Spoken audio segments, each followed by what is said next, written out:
Champion হলে তো অবশ্যই ভালো লাগে, গত বছরও ভালো লেগেছে, বাট কন্ট্রিবিউট করতে পারলে আরও বেশি ভালো লাগে, যেটা আমার মনে হয় যে আমি এবছর করতে পেরেছি অ্যাজ এ প্লেয়ার হিসেবে, অ্যাজ এ ক্যাপ্টেন হিসেবে। সো এটা একটা বাড়তি ভালো লাগার বিষয়। প্রথম বিপিএল ছিল অ্যাজ এ ক্যাপ্টেন হিসেবে, সো জয়টা অনেক স্পেশাল। টিমটা নিয়ে চিন্তা করছিলাম যখন ওনার থেকে ফোন কল আসে, তখন একটা দায়িত্বের কথা শুরু থেকেই বলা হয়েছিল। সো প্ল্যানিংটা শুরু থেকেই ছিল। আমি জানতাম যে হান্নান ভাই হেড কোচ হচ্ছেন, সো ওনার সাথে একটা কমিউনিকেশনের মাধ্যমে আমরা ড্রাফটে গিয়েছি। ড্রাফটটাও আমাদের ভালো গিয়েছিল। ড্রাফটের পর আপনি যদি দেখেন যে আমাদের টিমের কম্বিনেশনটা সিনিয়র জুনিয়র মিলে খুব ভালো একটা কম্বিনেশন ছিল।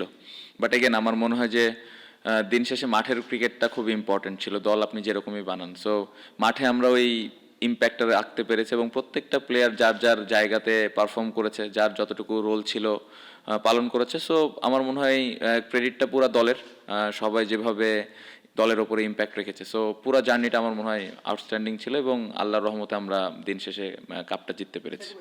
না, অনেক বেশি এখানে মানে ইমোশন জড়িয়ে আছে। আমার মনে হয় যে রাজশাহীর হয়ে খেলার কখনো সুযোগ হয়নি। সো রাজশাহীর হয়ে খেলা, অ্যাজ এ ক্যাপ্টেন হিসেবে খেলা এবং পাশাপাশি দলকে জেতানো, আমার মনে হয় এটা একটা বাড়তি ভালো লাগার বিষয়। একটা বড় দায়িত্ব ছিল। আমার চেষ্টা করেছি রাজশাহীর যত মানুষ আছে তাদেরকে একটা সুন্দর উপহার দিতে। সো কাপটা তাদেরকে দিতে পেরেছি। পাশাপাশি আমাদের যারা ওনার ছিলেন, ম্যানেজমেন্ট ছিলেন, তারা খুবই সাপোর্টিভ ছিলেন। সো আমি তো আশা করছি তারাও অনেক খুশি। সো ওভারঅল আমার মনে হয় যে খুব ভালো একটা টুর্নামেন্ট আমরা কাটাতে পেরেছি। না, অনেক কঠিন। খুব ভালো একটা কোশ্চেন করছেন, মানে খুবই কঠিন আমার মনে হয় যে ক্যাপ্টেন হিসেবে। বাট প্রফেশনাল জায়গা থেকে আসলে দলের জন্য যে জিনিসটা করার প্রয়োজন হয়েছে আমরা চেষ্টা করেছি সেটাই করার। পার্টিকুলারলি জিসান, রবিউল, ওয়াসি সিদ্দিক, সাকির হোসেন শুভ্র, আরও বেশ কয়েকটা ক্রিকেটার একটা ম্যাচও খেলতে পারে নাই। বাট পজিটিভ দিক হলো তাদেরকে দেখে কখনোই মনে হয়নি তারা অনেক বেশি আপসেট।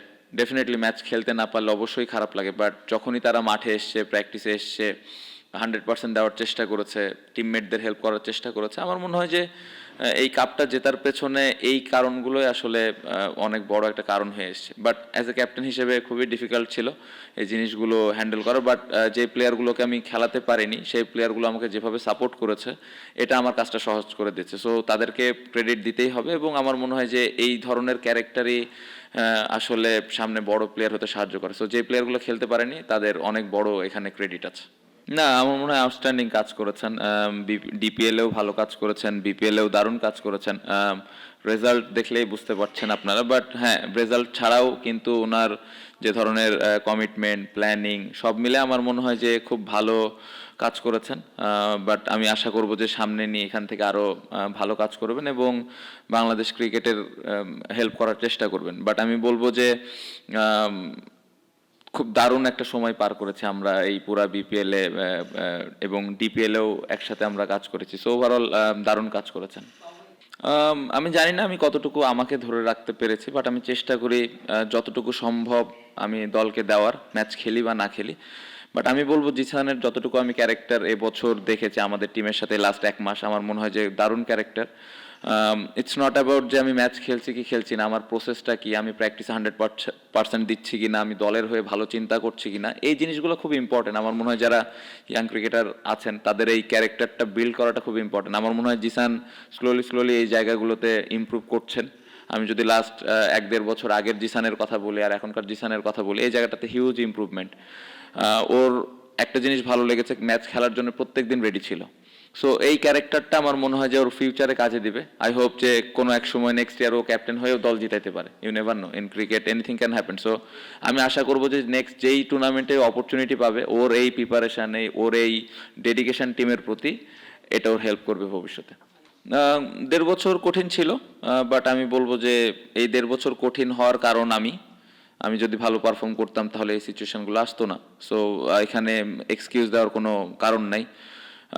কোন কোন জায়গায় আমি ফল্ট করেছি বা মিস্টেক করেছি, ল্যাকিংস ছিল, এই জায়গাগুলো নিয়ে গত 1.5 বছর কাজ করেছি। এবং যেটা আমি সবসময় বলি যে আমার নিজের ওপরে আমার অনেক বিশ্বাস যে আমি যে কোনো সময় যে কোনো সিচুয়েশন থেকে কামব্যাক করতে পারি। সো ওই বিশ্বাসটা নিয়ে আমি আমার প্র্যাকটিস শুরু করেছি এবং আমার মনে হয় যে এই বিপিএলটা আমি যেভাবে ইম্প্যাক্ট রাখতে চেয়েছিলাম অ্যাজ এ ব্যাটসম্যান হিসেবে, বেশ কিছু ইনিংসে আমি দলকে ওই ইম্প্যাক্টফুল ইনিংস দিতে পেরেছি। সো অবশ্যই ভালো লাগার বিষয়। বাট আমি বলবো যে আগের যে 1.5 বছর আপনি যেটা বললেন যে ওই জায়গায় আমি ভালো করতে পারিনি, বাদ পড়ে গেছি, এইগুলা ওই বাদ পড়ার ক্রেডিটটাও আমার কারণে আমি বাদ পড়েছি। সো ভালো লাগছে আবার ভালোভাবে যতটুকু ইমপ্রুভ করে এই অবস্থানে আসতে পেরেছি। অবশ্যই আমার মনে হয় যে বাকি টিমের আসলে কিরকম এনভায়রনমেন্ট ছিল আসলে আমার জন্য বলা মুশকিল, বাট আমি আমাদের টিমের একটা কথা বলতে পারি। এনভায়রনমেন্ট বলেন, টিমের প্ল্যানিং বলেন, সব কিছুতে আমরা ক্লিয়ার ছিলাম এবং আমাদের ওনারকে থ্যাঙ্কস দিতেই হবে, কারণ যখন টিমটা তারা নিয়েছেন, আমরা যখন টিমটা গঠন করেছি, স্পেশালি আমার সাথে যখন প্রথম ওনারের কথা হয়েছে, বলেছে টিমটা তোমার বা টিমটা তোমাদের, সো তোমরা যেভাবে মন চায় চালাও। সো ওই দিক থেকে কোনো ধরনের কোনো ইনভলভমেন্ট ছিল না, প্রেশার ছিল না যে আমাদের খেলা জিততেই হবে। সো এই ধরনের মোটিভেশন কিন্তু আসলে একটা টিমকে এত দূর পর্যন্ত আনতে সাহায্য করে, কারণ বাইরের কোনো প্রেশারে আমরা ফিল করিনি যে ওনারকে ম্যাচ জিতাই দিতে হবে আমাদের। তারা জাস্ট একটা মেসেজ দিয়েছে যে দলের জন্য খেলবা এবং খেলাটা যেন আমরা এনজয় করি এবং ফেয়ার ক্রিকেট খেলতে পারি। সো এ ধরনের একটা মেসেজ যখন ওনারের পক্ষ থেকে আসে, তখন ক্যাপ্টেন্সি করাটা ইজি হয়ে যায় এবং টিমকে চালানো অনেক সহজ হয়ে যায়। খুব ভালো কোশ্চেন। আমার মনে হয় আমি অ্যাজ এ প্লেয়ার হিসেবে একটা কথা বলতে চাই যে আমার কাছে মনে হচ্ছে যে গত 1-2-1.5 বছরে আমার মনে হয় যে যেভাবে আমাদের ক্রিকেটটা চলছে, স্পেশালি বাইরে যে এই ধরনের এনভায়রনমেন্ট, এটা আমাদের আসলে ক্রিকেটে অনেক হ্যাম্পার হচ্ছে, সত্যি কথা বলতে অ্যাজ এ প্লেয়ার হিসেবে বলছি।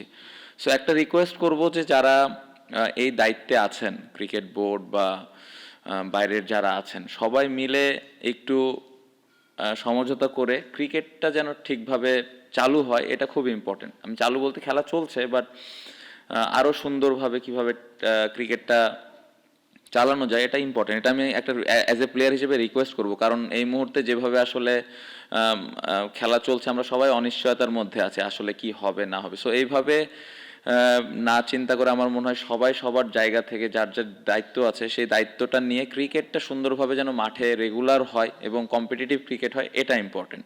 আপনি যেটা বললেন ঢাকার ক্রিকেট, ঢাকা লিগটা যদি আমরা ওয়ার্ল্ড কাপে না যাই সেক্ষেত্রে অনেক বেশি গুরুত্ব থাকবে, কারণ প্লেয়ারদের এতদিন লম্বা সময় বসে থাকাটাও ডিফিকাল্ট। সো ঢাকার ক্রিকেটটা নিয়েও আমার অনেক সমালোচনা হচ্ছে, কথা হচ্ছে হবে কি হবে না। সো এগেন আমি রিকোয়েস্ট করব যে ঢাকার লিগটা যেন আগের যতগুলো আসর হয়েছে তার থেকে এবার আরও সুন্দরভাবে হয়, এটাই অ্যাজ এ প্লেয়ার হিসেবে রিকোয়েস্ট থাকবে। আর ওয়ার্ল্ড কাপে যদি না যাওয়া হয়, বোর্ডের কাছে আর একটা রিকোয়েস্ট থাকবে যেন আমাদের জন্য আরও একটা বেটার টুর্নামেন্ট বা সুন্দর একটা টুর্নামেন্ট আয়োজন করতে পারে, যেন প্লেয়াররা আমরা খেলার সুযোগ পাই।